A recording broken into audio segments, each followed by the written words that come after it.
किसी की भी हो, दल कोई सा भी हो, किसी की भी सरकार हो, कोई से भी दल की हो, कोई से भी संगठन की हो, राष्ट्रीय संपत्ति को नुकसान नहीं पहुंचना चाहिए। भारतीय मजदूर संघ क्या बोलता है? राष्ट्रवाद खत्म नहीं होना चाहिए, राष्ट्रीय संपत्ति को नुकसान नहीं होना चाहिए, और राष्ट्रीय जो बड़े बड़े उद्योग चल रहे हैं वो उद्योग धंधे बंद नहीं होने चाहिए, वो भी चलते रहने चाहिए।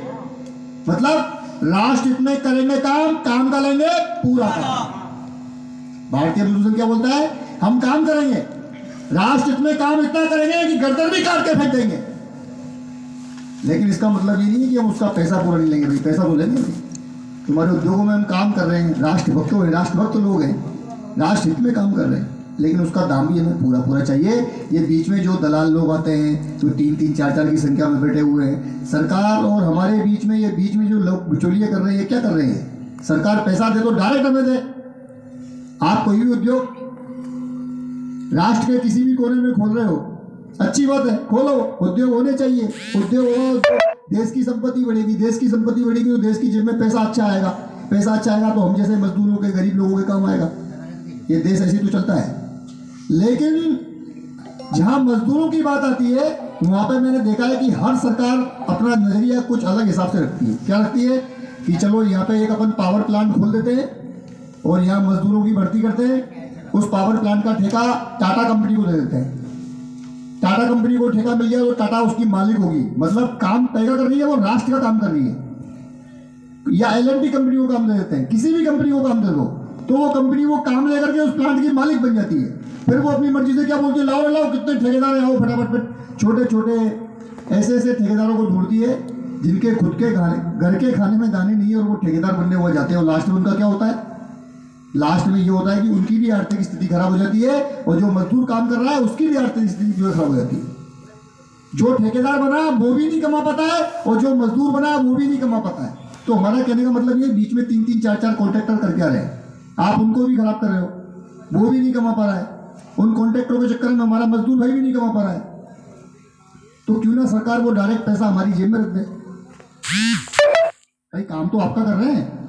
तो यही मांग हमने राजस्थान सरकार से रखी कि विद्युत विभाग में, FRT में, GSS में, विद्युत में काम करने वाले मेस जो काम करते हैं, मेस के अंदर जो कुक काम करते हैं, रोटी बनाने वाले, खाना बनाने वाले, सफाई कर्मी, जो भी विद्युत क्षेत्र में कर्मचारी काम करता है, आप उस कर्मचारी को डायरेक्ट पेमेंट दो ताकि उनको उनका PF पूरा मिल सके, ताकि उनको बोनस मिल सके, उनको भत्ता मिल सके, उसका मिनिमम वेजेस पूरा मिल सके।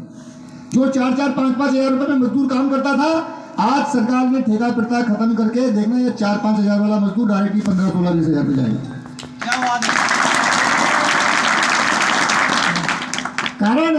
कारण यह कि उसको सब कुछ मिलने लग जाएगा, उसको वो सब मिलेगा जो एक सरकारी कर्मचारी को मिलता है। तो आप कहां पहुंच जाओगे? एक बहुत अच्छी सैलरी पे पहुंच जाओगे, जिसपे हमारे जो परिवार है, हमारे परिवार को चलाने का एक जो साधन है, वो हम बहुत सुचारू रूप से अपने परिवार को चला सकते हैं, अपने बाल बच्चों को पढ़ा सकते हैं। माननीय मुख्यमंत्री जी ने राजस्थान प्रदेश के लिए जो भी ये फैसला है, हम उसका तहे दिल से स्वागत करते हैं, हार्दिक आभार व्यक्त करते हैं। इसके अलावा माननीय गुलाब जी कटारिया, विपक्ष के नेता, उन्होंने भी कोई कसर नहीं छोड़ी विधानसभा में हमारे मुद्दे उठाने के लिए। हमारे मुद्दे खूब उठ गए, विपक्ष के 12-13 विधायकों ने खूब हमारे मुद्दे उठाए, खूब कहा उनका, नहीं साहब कुछ ना कुछ तो होना चाहिए, कुछ ना कुछ तो होना चाहिए। तो विपक्ष का जो नेतृत्व है उनको भी झालावाड़ की भूमि से राजस्थान विद्युत ठेका कर्मचारी महासंघ की तरफ से हार्दिक आभार।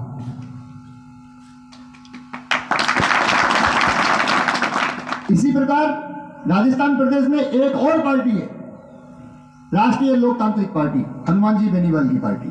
उनके भी जो प्रदेश के महामंत्री हैं वो उदयपुर में बिल्डर आए थे और वहां राजस्थान विद्युत ठेका कर्मचारी संघ की जो वहां के जिले की इकाई थी, उन्होंने खुले दिल से बोला था कि राष्ट्रीय लोकतांत्रिक पार्टी राजस्थान विद्युत ठेका कर्मचारी संघ के साथ में, उनके समर्थन के साथ में है। जब आवश्यकता पड़ेगी, जब राजस्थान विद्युत ठेका कर्मचारी संघ उनको बुलाएगा, हम उनके सपोर्ट में रात और दिन खड़े होने के लिए हजारों की संख्या में विधानसभा का घेराव करेंगे।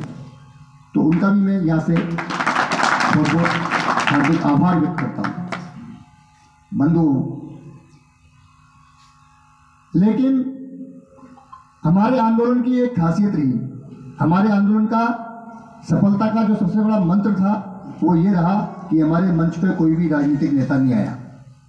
हमने किसी भी राजनीतिक नेता को बुलाया ही नहीं। क्यों नहीं बुलाया? ये मजदूरों की लड़ाई है, मजदूर खुद लड़ेगा। क्यों? क्योंकि हमने किसी भी राजनीतिक पार्टी का पट्टा नहीं बन रखा।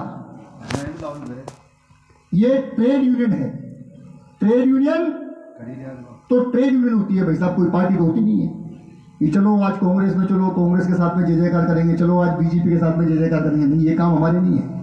किसको कहाँ वोटिंग करनी है, किसको क्या करना है, वो तो वही जाने यार। लेकिन जहां हमारे हित की बात आती है, हम हमारे हित की बात, पार्टी कोई सी भी हो, दल कोई सा भी हो, उसके सामने रखेंगे अवश्य। रखने के तरीके होते हैं। जैसे भी हमने आंदोलन किया, कितना शार्पलेस आंदोलन था। इसमें कोई किसी का अहित हुआ, किसी का कोई नुकसान हुआ? किसी का नुकसान नहीं हुआ। सरकार का भी नहीं हुआ, मजदूर का भी नहीं हुआ, किसी उद्योग का भी नहीं हुआ, किसी धंधे का भी नहीं हुआ। शांति से गए विधानसभा पे, हजारों की संख्या में बैठे, फिर आगे, फिर मालूम पड़ा कि नहीं यार सरकार हमारी बात नहीं मानी, चलो चलो वापस, चलो वापस, चलो वापस गए, फिर आगे 4-5 बार गए हम।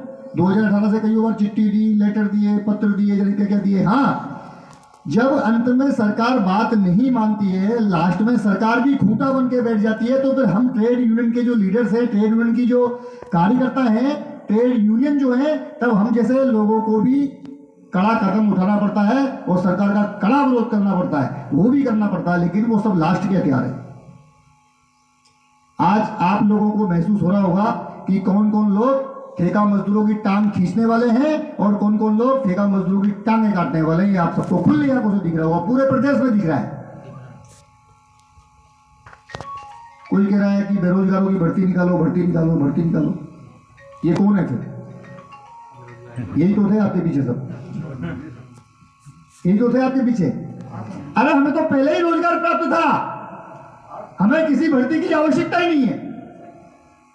हमें तो रोजगार पहले ही मिला हुआ है, 2002 से मिला हुआ है, 2000 से मिला हुआ है, 15-15, 20-20, 25-25 साल से इस विद्युत क्षेत्र में कर्मचारी काम कर रहा है। 4-4, 3-3 हजार रुपए में, 3-3 हजार में भी काम कर रहे हैं यहाँ पे। बताओ मुझे, सब देख रखा है मैंने, पूरा प्रदेश घूम रखा है, 33 जिले घूम रखे, और अब दोबारा राउंड झालावाड़ की भूमि से चालू हो गया है। सबको ये बताने कि सरकार ने घोषणा की है, अभी हमें लिखित में कुछ दिया नहीं है। जब 3-3, 4-4 हजार रुपए में 20-20 साल से आदमी काम कर रहा है, तो इन मूर्ख लोगों को ये नहीं दिख रहा है? जो आदमी 20 साल से जिस फील्ड में काम कर रहा है, बताओ उसको कितना भयानक अनुभव हो गया होगा। बताओ आप मुझे, किसी थ्योरी की आवश्यकता है क्या उसको? किसी सर्टिफिकेट की आवश्यकता है क्या उसको? जो आदमी 20 साल से, 25 साल से अपने क्षेत्र में काम कर रहा है, 15-15 साल से काम कर रहा है, सरकार ने तो ये बोलती है कि 240 दिन के बाद तो उसको रेगुलर कर देना चाहिए।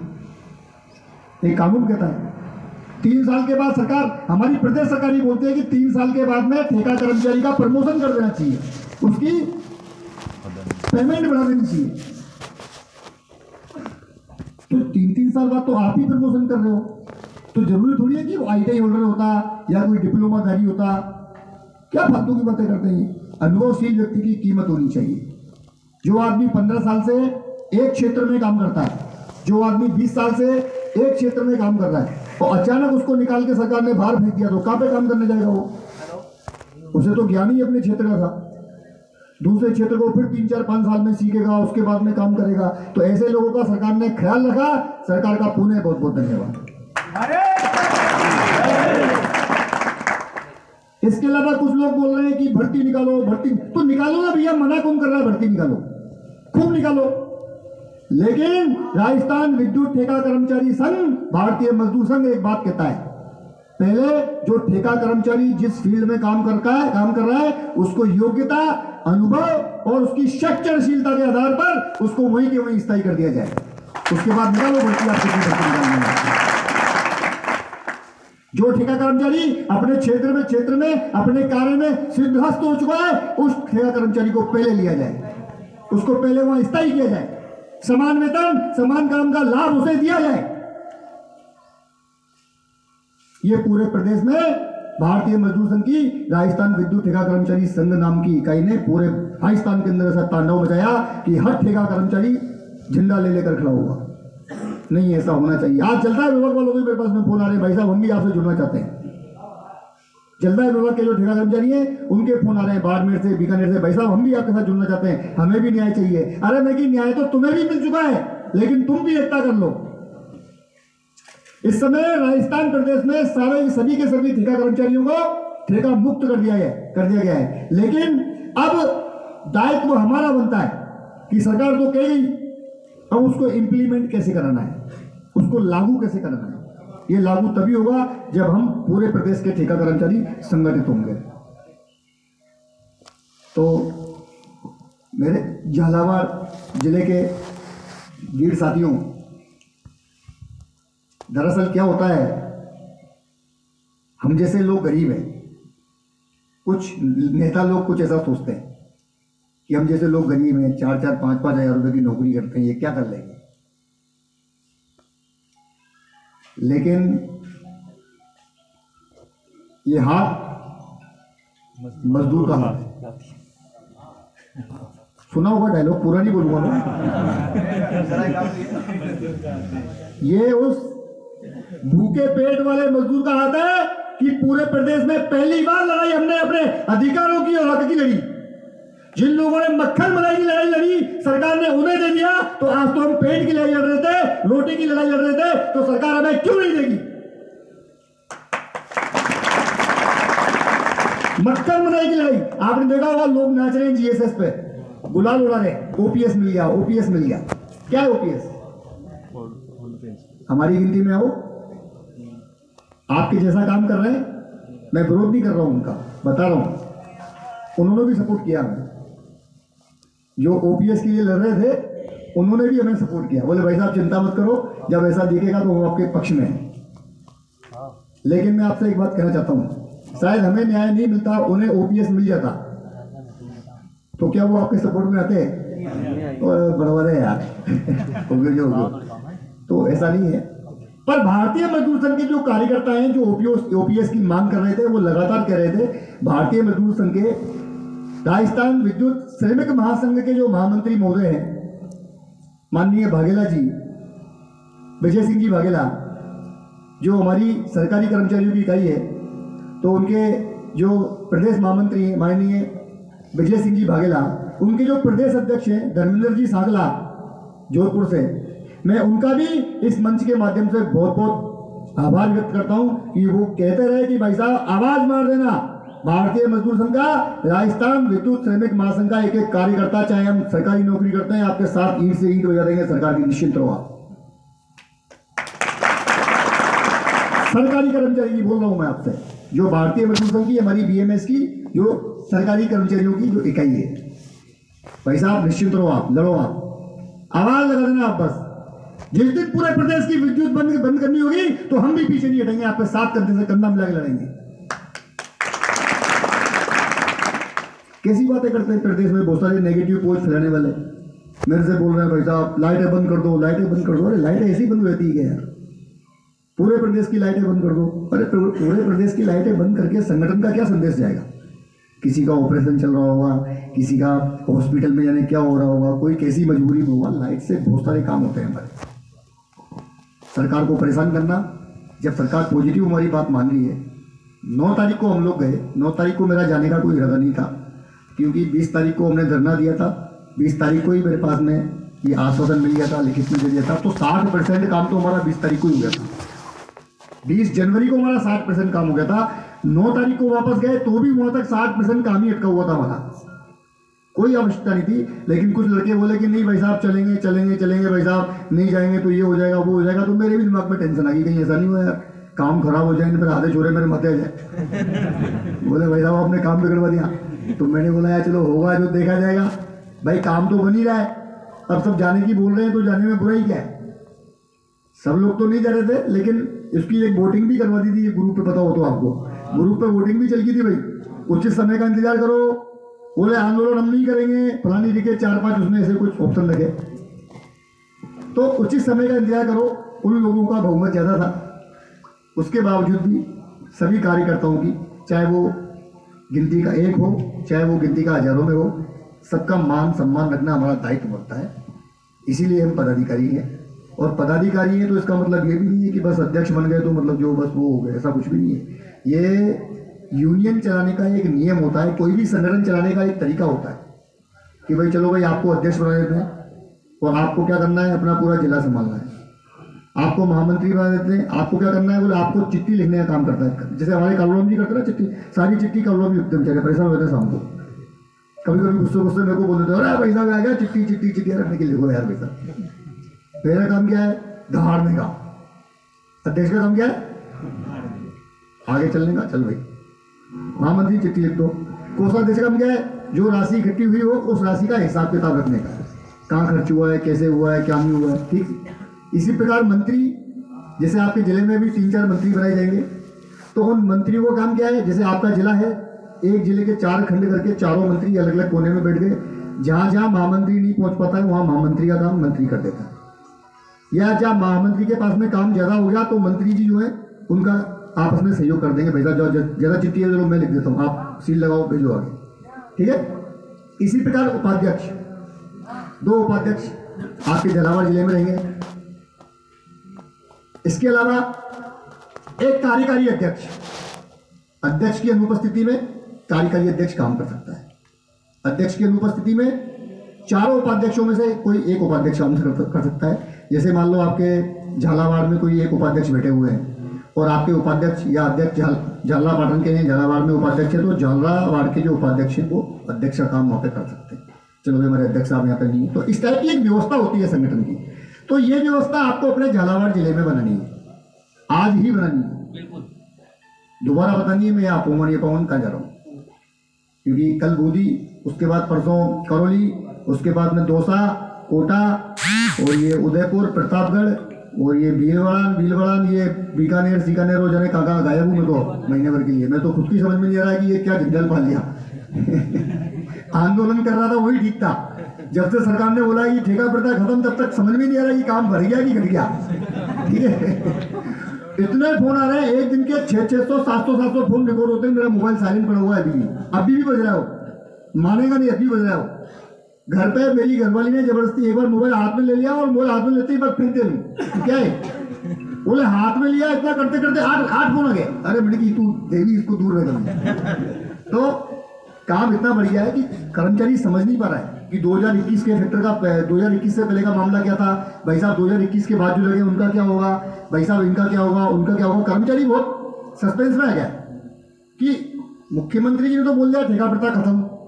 अब ठेका प्रथा खत्म, अब कोई बोल रहा भाई साहब इसमें तो ITI होल्डर रहेंगे, कोई बोल रहा भाई साहब इसमें जो ITI होल्डर नहीं है उनको निकाल दिया जाएगा, कोई बोल रहा है कि भाई साहब 2021 के बाद में मुझे तो अभी 1 साल ही हुआ है, कोई क्या बोल रहा है, कोई क्या बोल रहा है। तो 1 साल में कितने दिन होते हैं, 365, और हम क्या बोल रहे हैं 240।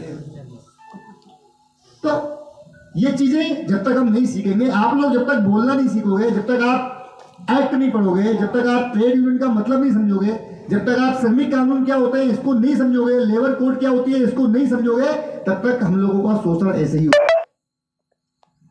आपके मुकेश जी गए दिल्ली गए ना, उनका इंतजार करो, बहुत कुछ सीख के आएंगे, बहुत कुछ सीख के आएंगे। 4-5 दिन उनको रंग दिया होगा, उनके दिमाग में घुसेड़ दिया होगा, ट्रेड यूनियन पूरा घुसेड़ दिया होगा। बोले हाँ ठेकेदार इतने रुपए देवे, अगर कम देवे, अगर PF नहीं देवे तो क्या करना है, ठेकेदार को 3 साल की जेल करानी है। कैसे करानी है, बोले ऐसे करानी है, सब सिखा देंगे उसको। अभी गए हमारे चेतन जी वगैरह 8-10 लड़के गए, तो ये सारी चीजें और भेजूंगा मैं, 4-5 महीने और रुक जाओ, 4-5 महीने बाद में 8-10 लड़के और भेजूंगा। राजस्थान के हर ढांडी गांव के अंदर लेबर एक्ट जानने वाला लड़का हमें खड़ा करना है। भारत माता की जय। हर ठेका कर्मचारी को जानकारी होनी चाहिए कि लेबर कोड क्या होता है, श्रमिक कानून क्या होता है, श्रमिक कोड क्या होता है। अरे हमारी तो सरकार ने प्रजाति ऐसी बना रखी है कि हमारी तो कोर्ट ही अलग खोल रखा, जाओ भाई ये लेबर कोड है। हमारी सुनवाई सबसे पहले लेबर कोड में होती है। तो हम तो मामले ऐसे कलराम जी वहाँ बैठे हुए कोटा के अंदर भी, लेबर डिपार्टमेंट के अंदर, आज PC है हमारी, हम दोनों की PC है, मेरी कलराम जी की। कभी कभी हम कोई पूछता हमसे कि भाई साहब कहाँ जा रहे हो, बोले यार PC पे जा रहे हैं। अरे भाई साहब ऐसा कौन सा केस लग रहा है आपके ऊपर? अरे भाई हमारे ऊपर केस नहीं लग रहा है, मजदूर भाइयों के केस चल रहे हैं भीलवाड़ा कोर्ट में। चलो भीलवाड़ा कोर्ट चलो, 160-170 केस चल रहे हैं। तो कभी भीलवाड़ा, कभी अजमेर, ये लेबर कोर्ट की जगह है।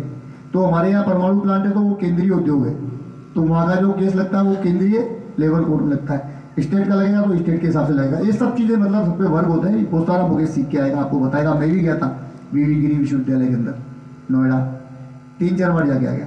इसके बाद भारतीय मजदूर संघ ने एक ट्रेनिंग कराई थी उसकी, मीडिया प्रवरी की, लिखने वालों की, प्रेस नोट कैसे बनाना चाहिए। आप भी सीखो प्रेस नोट कैसे बनाना चाहिए। अभी जो न्यूज़ लगाओगे तो मेरे से सीखना उस चीज़ को,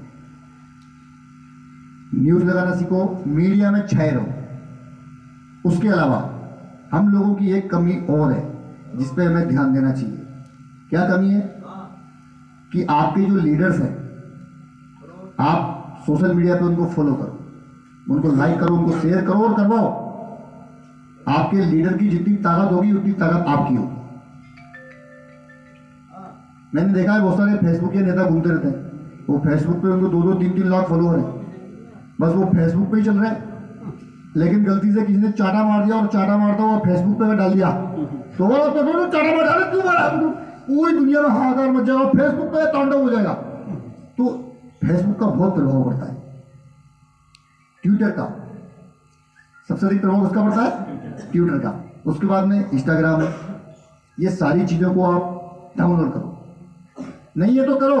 और ट्विटर तो करो ही करो, ट्विटर तो अपने मोबाइल में डाउनलोड आज ही कर लेना उसको।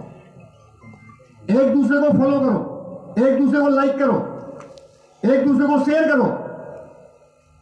सोशल मीडिया की दुनिया में धमाल होना चाहिए कि राजस्थान के अंदर भी विद्युत ठेका कर्मचारी है। जीत हासिल की हमने, लड़े हम, धरती पे आके लड़े हम, ईमानदारी से लड़े, सच्चाई के लिए लड़े।